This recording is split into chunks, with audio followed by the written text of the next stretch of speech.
하나님 말씀 보도록 하겠습니다. 이사야서 26장 3절입니다. 이사야서 26장 3절입니다.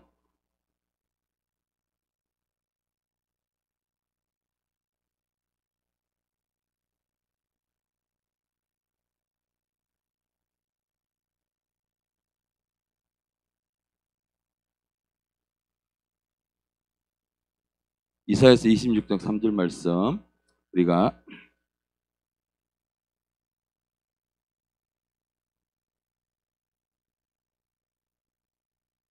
함께 말씀을 읽도록 하겠습니다. 함께 읽겠습니다. 주께서 심지가 견고한 자를 평강하고 평강하도록 지키시리니 이는 그가 주를 신뢰함이니이다. 아멘. 오늘 우리 함께 본 이사야서의 본문의 말씀 가지고 제목을 제가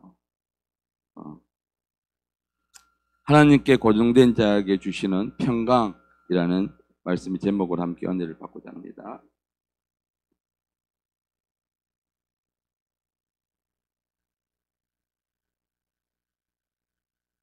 하나님께서 주시는 고정된 자에게 주시는 평강.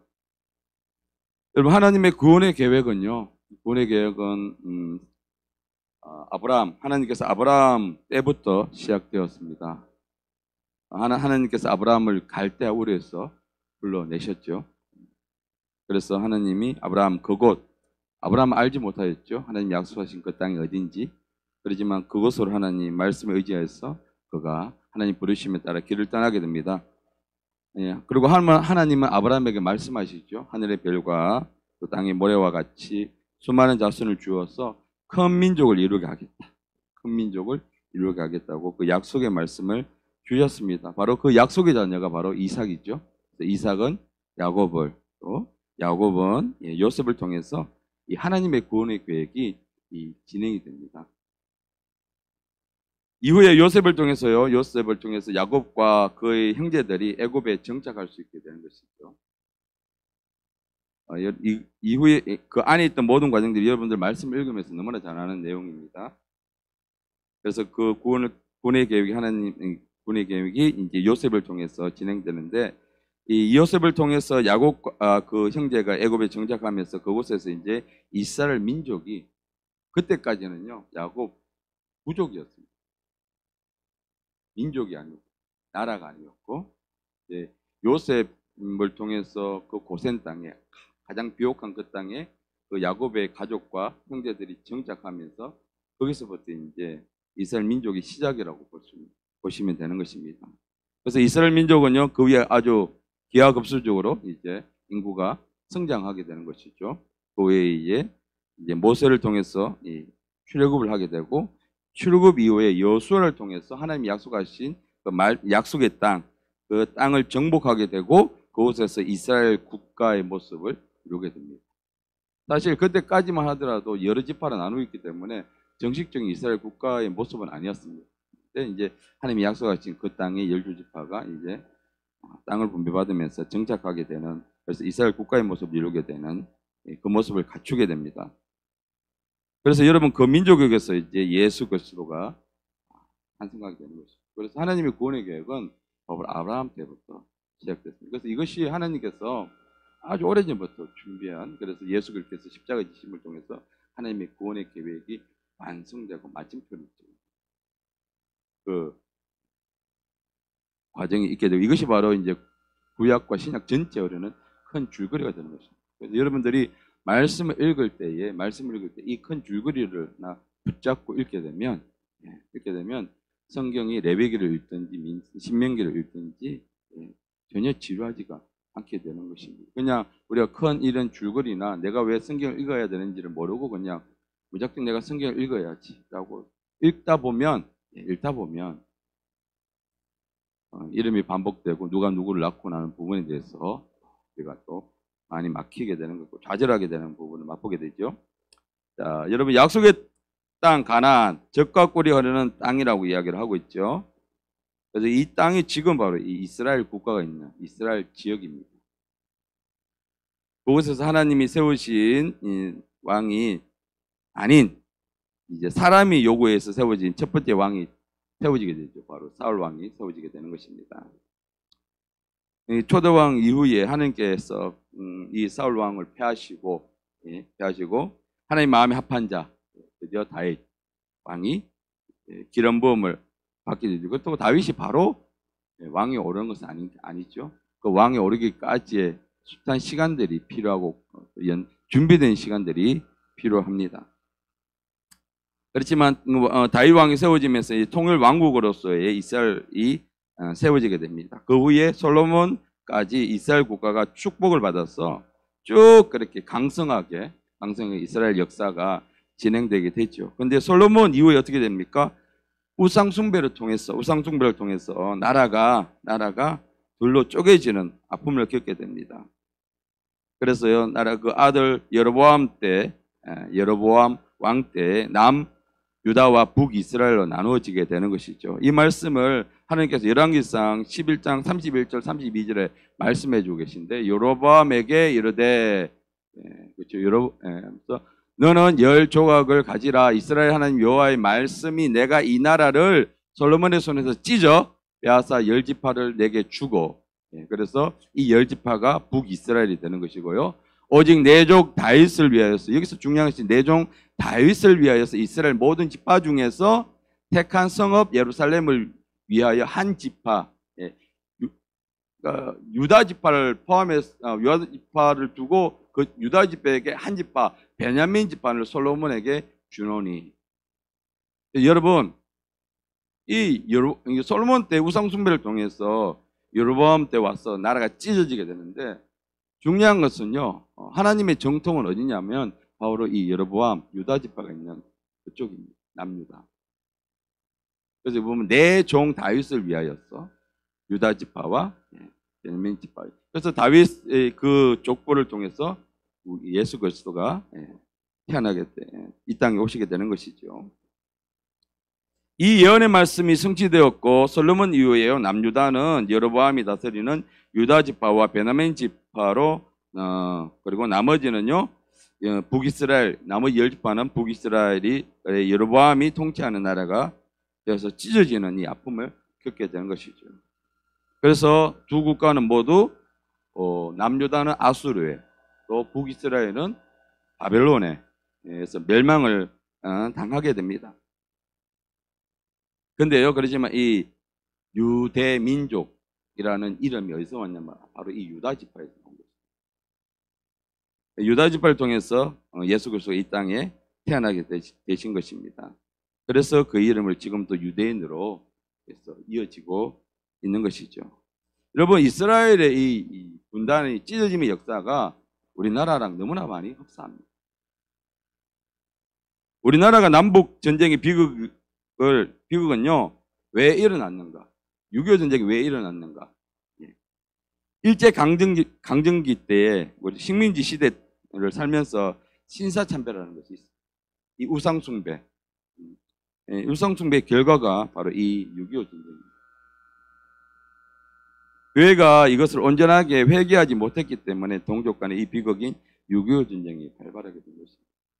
그래서 이 나라에요, 이런 큰 아픔은 그냥 일어나지 않습니다. 모든 역사는요, 하나님의 그 뜻 안에서 이루어지기 때문에요, 이런 큰 아픔도 또한 이런 우상숭배를 통해서, 이스라엘 나라가 우상숭배를 통해서 남북으로 찢어지고 분단되었듯이 우리나라도 마찬가지입니다. 이런 우상숭배가 제대로 회개가 이루어지지 않기 때문에 이 남북 간에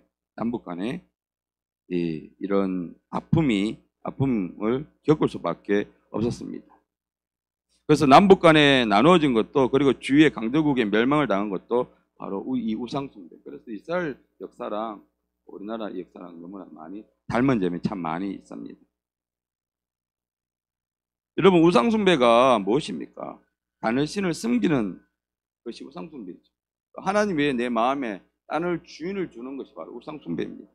근데 다른 신을 섬기는 만이 우상숭배가 아니라, 오늘날에는요, 우리 하나님보다 더 많이 의지하는 것이 너무나 많이 우리 속에 있습니다. 뭐 예를 들면 물질이죠. 우리가 말하는 돈, 가장 큰 것이 그것이죠. 물질이 우리 삶의 주인이 된 것이죠.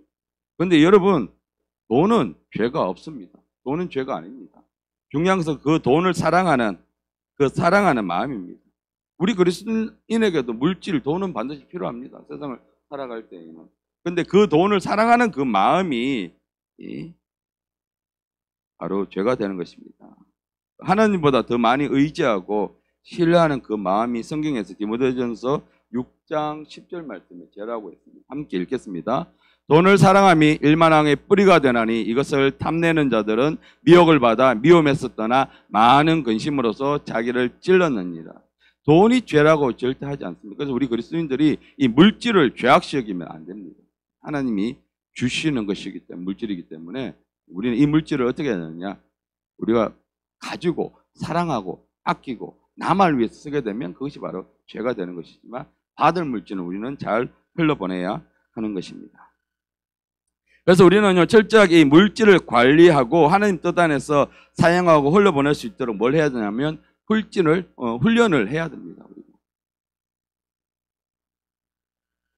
우리 삶은요, 물질을 따라 사는 삶이 아니라, 물질 때문에 우리 믿음이 좌지우지되면 절대 안 되죠. 그래서 물질을 따라 사는 삶이 아니라 뭐냐면 말씀을 따라 사는 삶. 그래서 우리는 말씀을 따라 사는 삶, 그 삶을 살 수 있도록 우리는 강력하게 그 훈련을 해야 합니다. 그 훈련에는요, 끝이 없습니다. 내가 하나님 앞에 갈 때까지 계속 우리는 말씀을 따라서 강도 있게 훈련을 해야 합니다. 여러분 매일 말씀을 읽습니까? 예, 그 읽은 말씀 가지고 매일 묵상을 하십니까? 예. 이번 주에 계속해서 이 믿음의 고역에 대해서 목사님을 통해서 말씀이 선포되고 있는데, 그 참 말씀 들으면서 와, 어떻게 이 말씀, 내가 몰랐던 말씀, 이렇게 감탄하고만 있으면 안 돼요. 그러면 이 말씀이 내게 절대 안 됩니다. 이 말씀을 가지고 뭘 해야 되느냐, 우리는 내가 들은 말씀을 가지고 묵상을 하시고 계속 엎드리고 다시 반복해서 내 입술에서 떠나지 말게 하면서 그 말씀이 내 것이 되어야 합니다. 깨닫고만 있으면 그 말씀 절대 내 것이 될 수 없습니다. 내 마음에 심어야 그 말씀대로 내가 살아갈 수 있게 되는 것입니다. 그래야 우리가요, 어떤 물질의 형편이나 내 상황의 형편에 따라서 내 삶이 절대로 흔들리지 않습니다. 이 땅에 우리 그리스도인들이 산다는 것은 무엇입니까?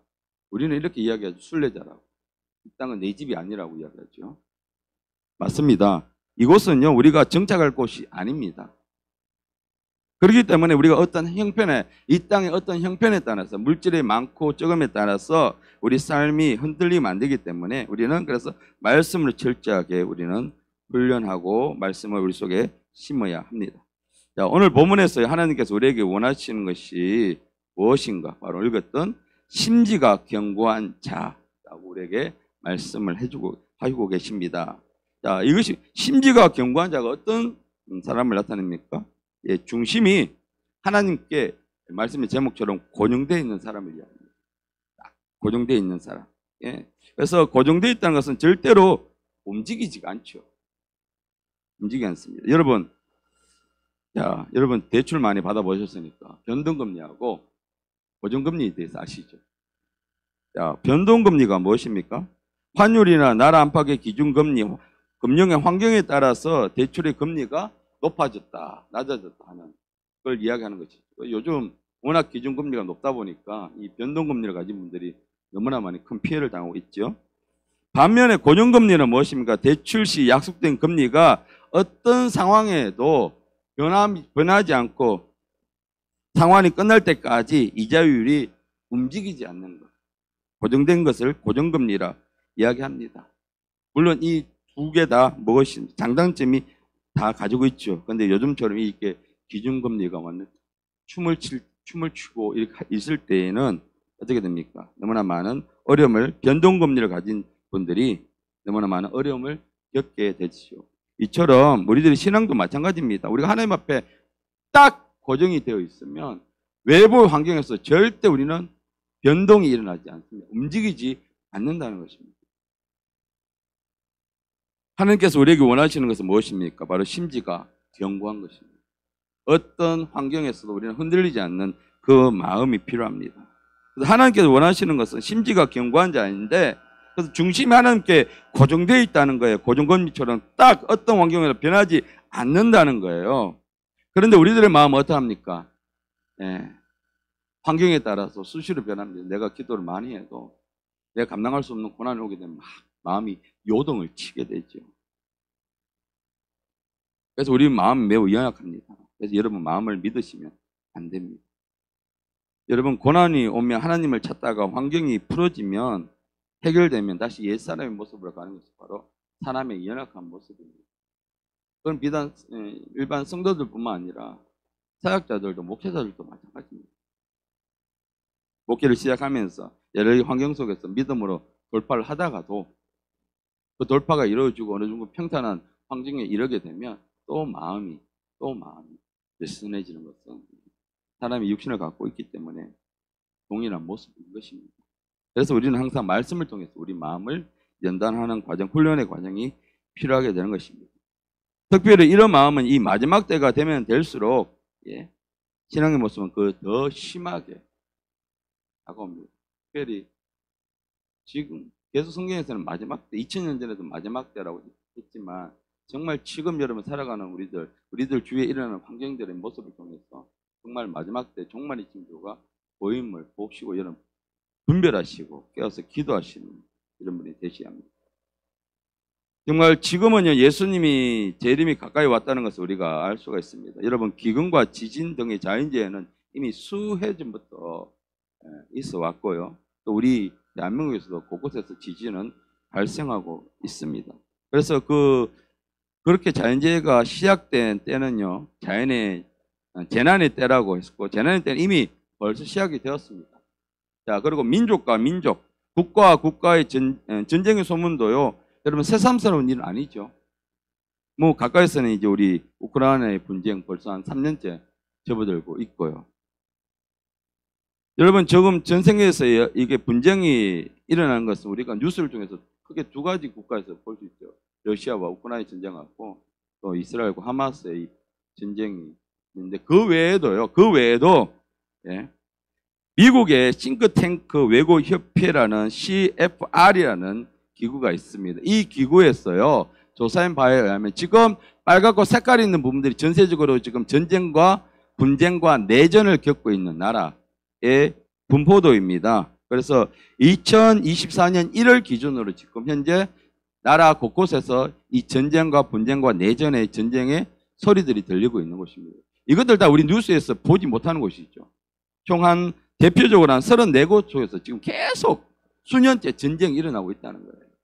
그러니까 민족과 민족, 또 국가와 국가와 일어나는 이 전쟁의 소문이 일어난다는 것은 무엇입니까? 이미 우리는 마지막 때를 살고 있다는 증거고요. 또 성경의 말씀이 성취되고 있다는 모습입니다. 그러니 우리는 지금 우리는 뭘 준비해야 합니까? 물론 내가 지금 당한 문제에 대해서 하나님의 기도 응답도 받아야 되지만 정말 마지막 때 예수께서 오실 때가 가까이 왔다는 것을 말씀을 통해서 계속해서 하는 우리에게 말씀해 주시고 깨우고 흔들고 계신데 준비하라고 하고 계신데 우리는 그것을 정말 준비하는 지혜로운 이 신부 성도들이 되어야 하겠습니다. 여러분 이제 어제 이스라엘이 레바논에 지상군을 투입했습니다. 그래서 최초로 이스라엘군 전사자가 발생을 했습니다. 이것은 무엇을 뜻합니까? 이제 중동 전쟁이 확전이 됐다는 거예요. 또 그저께는 이란이 또 이스라엘에 수백 발의 미사일 공격을 가했죠.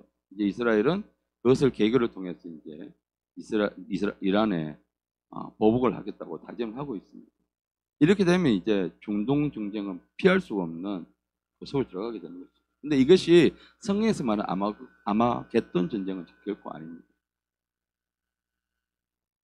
자, 그런데 우리는 이 전쟁을 통해서 성경적으로 우리는 바라보는 눈을 가져야 합니다. 그 러시아나 우크라이나 전쟁처럼 또는 단순한 이 이슬람 국가의 침공으로만 봐서는 절대 안 됩니다, 여러분.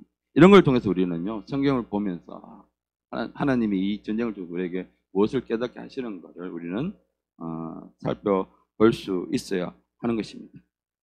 여러분, 예수님의 재림은요, 승천하신 그 모습 그대로 오시겠다고 성경에 말씀하셨습니다. 사도행전 11장 1절 말씀 함께 읽겠습니다.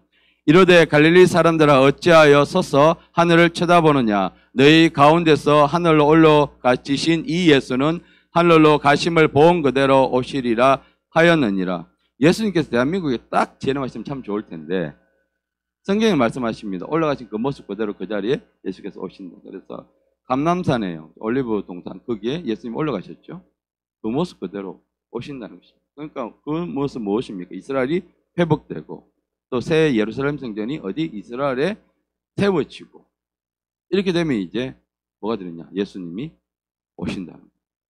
그때는 늦다는 거예요. 늦다는 거예요. 그러니까 그 일이 이루어지기 전에 우리는 준비되어 있어야 하는 것입니다.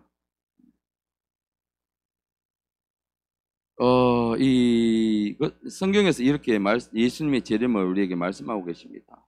여러분, 이스라엘의 회복은 반드시 이루어져야 합니다. 왜? 예수님의 재림이 그곳에 임하시기 때문입니다. 그래서 예수님께서는 지금 이스라엘은 예수님을 믿는 인구가 대략 유대인들이 10,000명에서 한 20,000명 정도, 전 세계적으로 한 35만 명 정도, 거의 0.3% 정도밖에 안 됩니다. 근데 정말 고무적인 것은 뭐냐면 이스라엘의 젊은 세대들이 예수님께 돌아오고 있다는 것입니다. 그리고 또 이스라엘 랍비들, 율법을 갖춘 랍비들이 자신의 신분, 또 자신 하는 일 때문에 신분을 밝히지 못하지만 많은 랍비들이 또 예수께로 돌아오고 있다는 상당수가 그런 고무적인 소식이 들리고 있습니다. 그래서 우리는요, 이스라엘이 회복을 위해서 우리는 우리 중보하실 때 기도하셔야 합니다. 자, 오늘 우리가 함께 봤던 이 말씀 중에 우리 1절 말씀, 우리 읽지 않았지만 1절 말씀을 보시면 우리 1절 말씀 함께 읽겠습니다. 그날에 유다 땅에서 이 노래를 부르리라. 우리에게 견고한 성읍이 있으며 여호와께서 구원을 성벽과 외벽으로 삼으시리로다.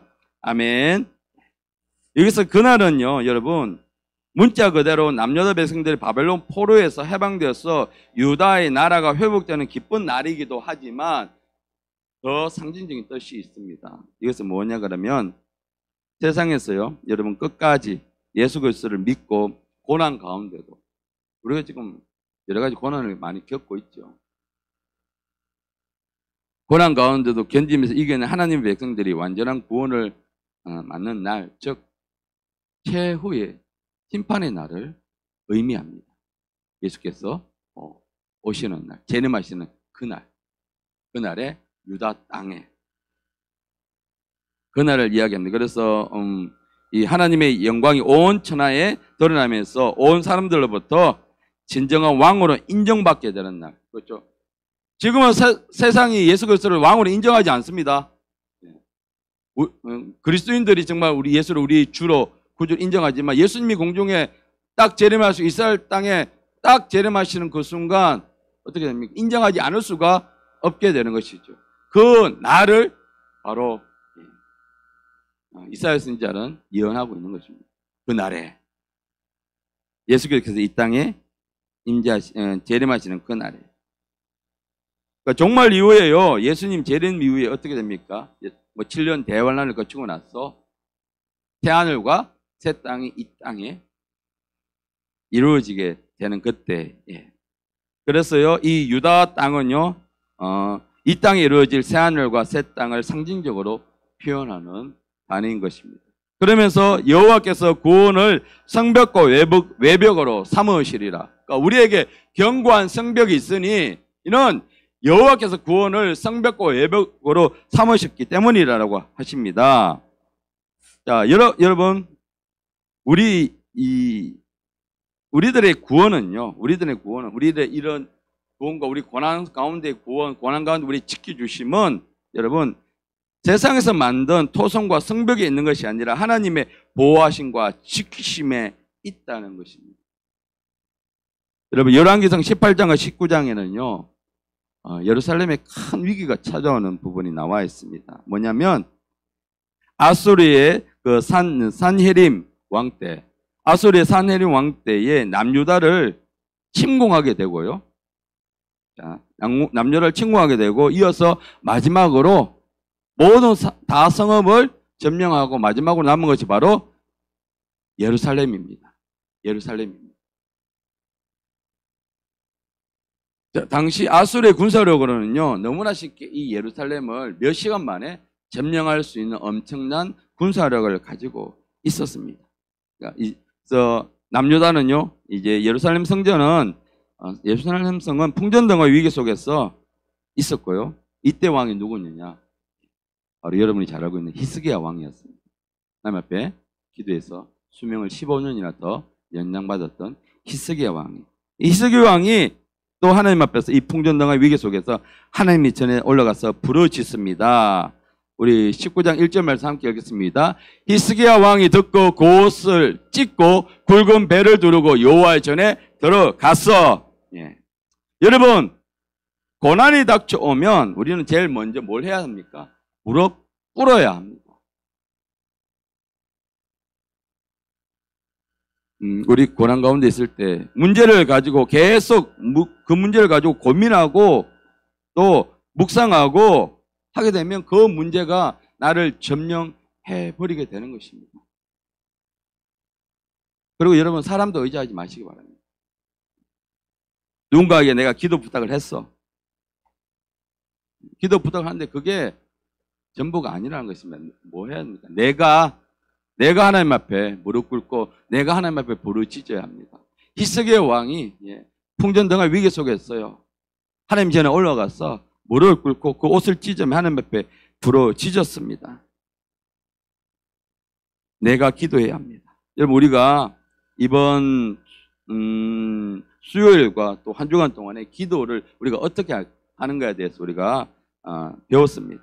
여기에 히스기야의 기도 내용이 있는데 15절부터 열왕기상 15절부터 19절 말씀인데요. 히스기야가 어떻게 기도했는가 여러분 함께 길지만 함께 읽도록 하겠습니다. 그 앞에서 히스기야가 기도하여 이르되 그룹들 위에 계신 이스라엘 하나님 여호와여, 주는 천하 만국의 홀로 하나님이시라.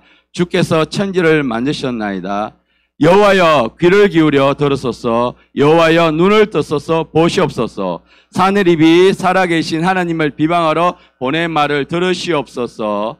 여호와여, 아수르 여러 왕이 과연 이 여러 민족과 그들의 땅을 황폐하게 하고 또 그들의 신들을 불에 던져 싸우니 이는 그들이 신이 아니요 사람의 손으로 만든 것 곧 나무와 돌뿐 아니라 나이다. 마지막으로 우리 하나님 여호와여, 원하건대 이제 우리를 그의 손에서 구원하옵소서. 그리하시면 천하 만국이 주 여호와가 홀로 하나님이신 줄 알리이다 하니라. 아멘. 이것이 바로 히스기야가 하나님 앞에 하나님이 쳐들어왔을 때 성전에 올라가서 부르짖던 기도의 내용이었습니다. 문제를 가지고 하나님 앞에 나가지 않았습니다. 그는요, 하나님께서 이렇게 해결해 주실 것이라는 것을 믿음의 말로 강력하게 선포하고 하나님이 이 모든 것의 주인 되심을 그가 믿음으로 고백하였습니다. 우리는 때때로요, 우리의 힘으로 도저히 해결할 수 없는 문제에 사로잡히게 됩니다. 옆에서 기도해야지, 기도해봐, 이런 말도 우리 귀에 들리지 않을 때가 있습니다. 그럴지라도 우리는 어떻게 해야 합니까? 무릎 꿇고 기도하는데 문제를 가지고 하소연하는 기도가 아니라 하나님 앞에서 그 문제가 풀어지고 돌파될 것을 우리는 선언하는 그 기도를 주님 앞에 우리는 드려야 하는 것입니다. 자, 우리는 이 히스기야 기도를 통해서 어떻게 기도해야 하는가를 우리가 알 수가 있고요. 문제를 묵상하는 것이 아니라 문제를 해결될 것을 바라보면서 선포하는 것입니다. 그래서 마가복음 11장 23절 말씀에 이렇게 또 말씀하고 계십니다. 내가 진실로 너희에게 이르노니 누구든지 이 산들을 널리 바다에 던져지라 하면 그 말하는 것이 이루어질 줄 믿고 마음에 의심하지 아니하면 그대로 되리라. 던져지라고 명령하라는 거예요. 문제가 풀어지라고 명령하는 거예요. 돌파되라고 명령하는 거예요. 그리고 우리가 의심하지 않는 것입니다. 믿음의 선포대로 기도의 내용이 선포되어야 여러분 기도의 응답이 됩니다. 여러분, 이 히스기야의 기도에 하나님은 응답하셨습니다. 왕상 19장, 열왕기상 19장 7절 말씀에 하나님이 이사야를 통해서 이렇게 응답하십니다. 내가 한 영을 그의 속에 두어 그로 소문을 듣고 그의 본국으로 돌아가게 하고 또 그의 본국에서 그에게 칼에게 죽게 하리라. 그리고 나서요, 이 말씀은요, 그대로 어떻게 됩니까? 37절에 가서 이루어지게 됩니다. 함께 읽겠습니다. 그가 그의 신 니스록의 신전에서 경배할 때에 아드람멜렉과 사레셀이 그를 칼로 쳐 죽이고, 그가 누굽니까? 산헤립이 그 무수한 군사들을 이끌고 이스라엘을 끝내는 점령하지 못하고 그냥 아수르로 돌아갈 수밖에 없었습니다. 돌아와서 그 신전에서 그가 하나님 말씀하신 대로 죽고 마는 것입니다. 그래서 하나님 말씀은요, 반드시 이루어집니다. 우리가 어떻게 할 때, 우리가 의심하지 않고 믿음으로 기도할 때에 반드시 기도는 응답받습니다. 그러니까 우리가 하나님 앞에 딱 고정되어 있으면, 흔들리지 아니하면, 의심하지 아니하면 우리는 기도는 응답받습니다. 주의할 것은 무엇입니까? 응답의 주권은 누구에게 있다? 하나님께 있다. 내가 원하는 방향으로 기도하는 것이 아니라 전적으로 하나님 앞에 맡기셔야 한다는 것입니다. 나는 이렇게, 사람 보기에 이렇게 하는 것이 가장 좋겠죠. 그런데 우리가 하나님의 생각을 뛰어넘을 수가 있을까요? 우리가 하나님보다 큰 능력을 가졌을까요? 우리의 그 편협하고 아주 좁은 생각으로 기도의 결론을 내리지 마시고 우리 하나님 앞에 믿음으로 선포만 하시면 되는 것입니다. 여러분, 우리의 문제 해결은요, 결코 세상의 방법에 있지 않습니다. 오직 하나님께 그 구원이 있습니다. 그래서 하나님께서 구원하시는 성, 하나님께서 돌보시는 백성은 결코 해할 수도 없고 무너뜨릴 수도 없다는 것을 우리가 오늘 이 아수르의 예루살렘 침공의 실패에 대해서 우리가 볼 수 있습니다. 그래서 절대적으로 여러분, 하나님 돌보시는 백성은 결코 무너지지 않습니다. 이제 우리가 이 말씀의 결론을 맺으면서요, 오늘 우리가 읽었던 본문 말씀 함께 읽겠습니다. 주께서 심지가 견고한 자를 평강하고 평강하도록 지키시리니 이는 그가 주를 신뢰함이니이다. 심지가 견고한 자, 우리가 앞에 살펴봤습니다. 마음이 요동 없이 언제나 하나님께 중심을 두고 고정되어 있는 사람, 즉 하나님에 대한 믿음이 흔들리지 않는 사람, 마치 고정금리와 같은 그 사람. 고정금리는 절대 변동이 없죠. 우리도 절대 하나님 앞에서 환경에 따라서 변하는 변동금리가 아니라 이 고정금리의 우리의 신앙을 가지고 하나님 앞에 나가야 합니다.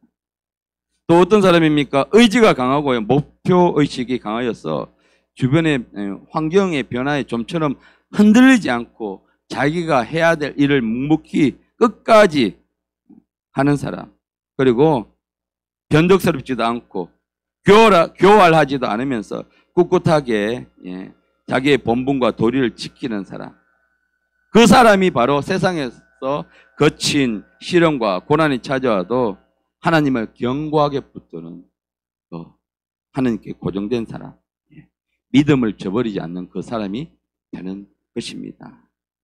그리고 그 사람은요, 어떤 환경 속에서 절대 넘어지지 않습니다. 왜냐하면요, 하나님께서 그 사람에게 하나님이 주시는, 오늘 보면 심미가 견고한 자에게 뭘 주십니까? 평강을 주십니다. 샬롬을 주신다는 거예요. 샬롬. 여러분, 이 샬롬은요, 어떤 것으로도 빼앗을 수도 없고 어떤 것으로 없어지지 않습니다. 하나님이 주시는 기쁨, 평강, 이 샬롬은 절대로 환경에 따라서 없어지는 것이 아닙니다. 이 샬롬이 우리 마음에 오게 되면 오히려 더 환경이 어려워질수록 그 사람은 더 하나님 앞에 기뻐하며 감사하며 나가게 되는 것이죠. 그러니까 우리가 지금 환경에 따라서 흔들린다는 것은 무엇인가? 내 속에 하나님 주시는 기쁨이 있는 것이 아니라 그동안은 세상의 어떤 기쁨으로 내가 만족함으로 살았다는 것입니다. 자, 여러분, 오늘 또요, 여러분, 오늘 세상에서 하나님이 주시는 그 평강을 누리시기를 주님 원하십니까? 이 평강을 가진 사람은 세상이 감당하지 못하고 세상이 함부로 하지 못합니다. 자, 요한복음 16장 33절 말씀에 이것을 너에게 이런 것은 너희로 내 안에서 평강을 누리게 하려 함이라. 세상에서는 너희가 환난을 당하나 담대하라. 내가 세상을 이겨노라. 우리가 세상을 이길 수 있는 것은 무엇입니까? 하나님께 주시는 이 평강. 평강은 하나님은 어떤 사람에게 주십니까? 심지가 하나님 앞에 견고한 사람, 하나님께 고정되어 있는 그 사람, 흔들리지 않는 그 사람에게 하나님은 이 평강을 주십니다. 여러분, 고난 가운데 승리자가 되기를 원하십니까? 그러면 하나님을 힘껏 붙잡으시길 바랍니다. 여러분이 있는 힘을 다하여 하나님을 붙잡으시길 바랍니다. 물론 여러분이 붙잡는 것이 아니라 하나님이 여러분을 붙잡고 있는 것입니다. 어떻게 우리가 하나님을 붙잡느냐? 예, 이 말씀만 드리고 마치도록 하겠습니다. 내가 말씀 위에서 바르게 사는 것입니다. 말씀을 내 속에 심는 것입니다. 말씀을 소유하는 것입니다. 여러분, 믿음은 들음에서 납니다. 우리가 말씀을 매일 소리내어 읽고 그리고 그 말씀을 묵상하십시오. 그래야 하면 우리가 하나님을 더 강력하게 붙잡을 수가 있습니다. 자, 오늘 하루도요, 하나님의 평강이 여러분의 삶 속에서 충만하게 임하길 예수님의 이름으로 축복합니다. 오늘 여러분, 이 말씀, 오늘 우리가 묵상해야 될 이 말씀입니다. 묵상은 무엇입니까? 내가 말씀을 계속 엎조리는 것입니다. 이 말씀을 붙잡고 여러분 기도하시기 바랍니다. 말씀을 읽고 우리가 기도하겠습니다. 함께 읽겠습니다. 주께서 심지가 견고한 자를 평강하고 평강하도록 지키시리니 이는 그가 주를 신뢰함이니이다. 아멘.